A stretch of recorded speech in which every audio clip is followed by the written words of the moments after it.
At about 3 o'clock in the morning, the party was going on, music was jamming. I walk into the bathroom, and there was this guy.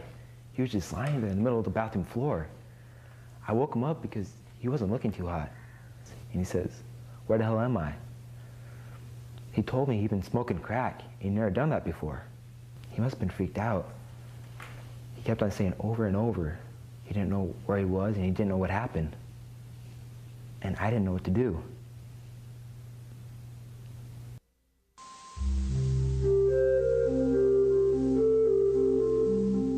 Substance abuse and dependence are common psychological problems in modern society. Most psychologists define substance abuse as a pattern of drug use that results in legal and interpersonal problems, and that causes people to subject themselves to risky situations. More than half of Americans have used an illegal drug, and more than a quarter of all Americans have a history of substance abuse or dependence. In the following interview, Bobby, a 31-year-old woman, describes her efforts to overcome a long-term pattern of substance abuse. She describes the progression of events that led from the use of alcohol and marijuana to her long-term abuse of cocaine, LSD, and heroin.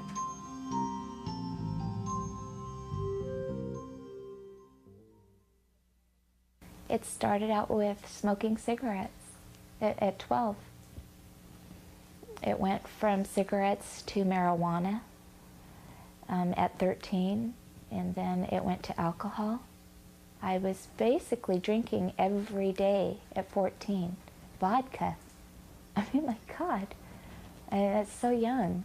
At 15, it was still smoking pot, cigarettes, and alcohol. And then when I ended up in Portland, well, actually, when I ran away from home, I experimented with cocaine, snorting it, and then acid, LSD, at 16, and pills in speed form, like they called them robin eggs and cross tops and black beauties.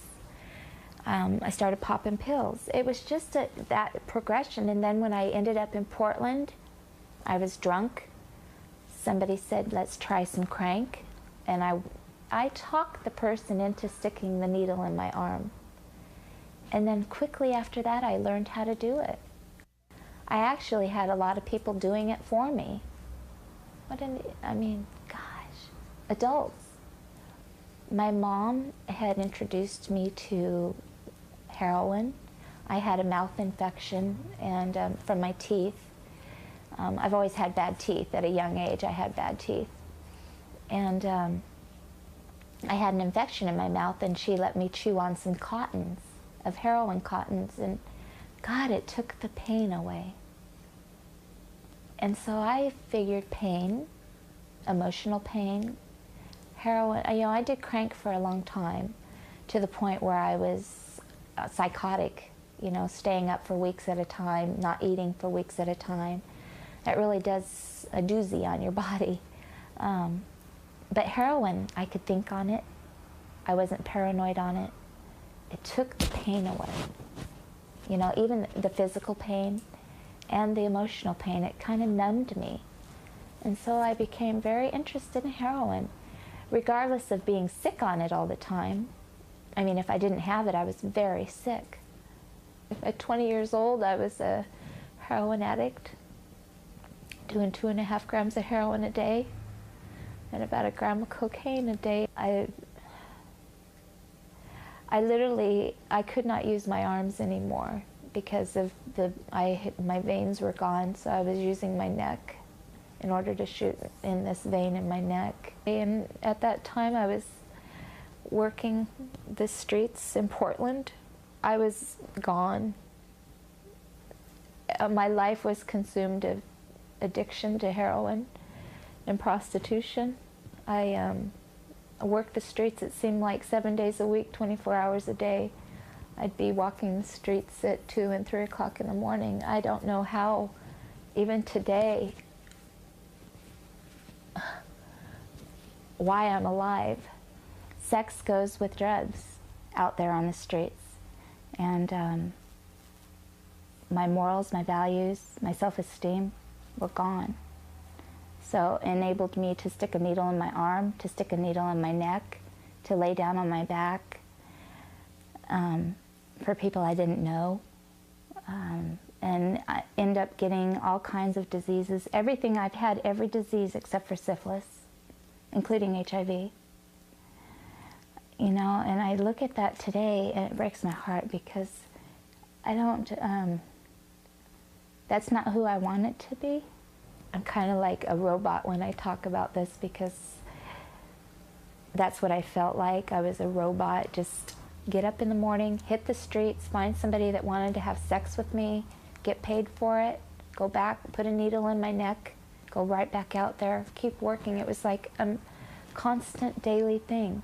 Eat once in a while. Most of my appetite was made up of sugar.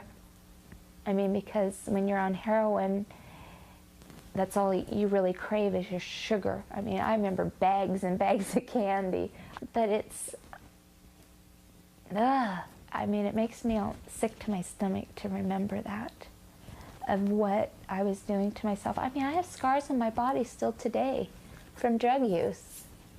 I mean, horrible. My son asked me, "What's that from, Mommy?" And it's like, how do you tell a 5-year-old what that is? I say, a kitty scratched me.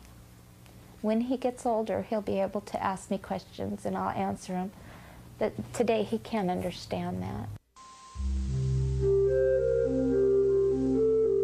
Although Bobby has been drug-free for 2 years, she acknowledges that she is an addict, and even admits that she sometimes misses the euphoria of drug usage.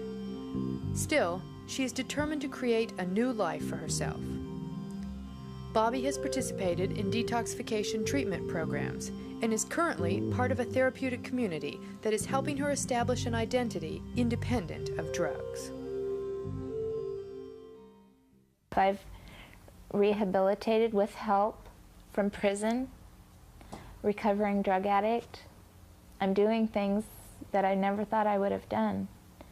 Almost died 2 years ago from AIDS, almost passed away, and now I'm going to school again. I'm going forward, you know, hoping to become functional in society again, not living on Social Security all my life.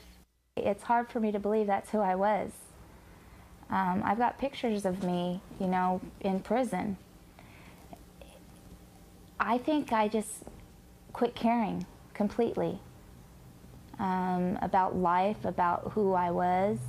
I think what I believe what I was doing was numbing myself completely of all the tragedies that had happened. I have totally cut everybody out of my life. I've had to, because of that part of me that I, in my heart, know today that I would never go back to that. But there is still that risk. There's always that risk of me potentially putting a needle in my arm again because I'm an addict. I know that. There's a weakness in my body or in my soul or in my mind that I have an addiction problem. And I don't want that craziness in my life. I don't crave sticking a needle in my arm, being sick, the life that goes with the drugs. I don't miss that because it's horrible. I do miss the feeling, the relaxed feeling, but I can get that in other ways. I know that there's other ways to get that, taking a hot bath with candles or just being with somebody that I love. The feeling I get from my son saying, "Mom, do me a favor, give me a kiss." You know, that kind of stuff. That replaces all that. I don't want that life. I don't need that life. And I don't want to subject my son to it at all. Or myself. I'm not that person today. I am not. I've grown so much. I deserve more than that. I really deserve more than that. I'm a good person. I'm a decent person. And people love me today for Bobby. People just, they want me around them. They respect me. That's what I've always wanted.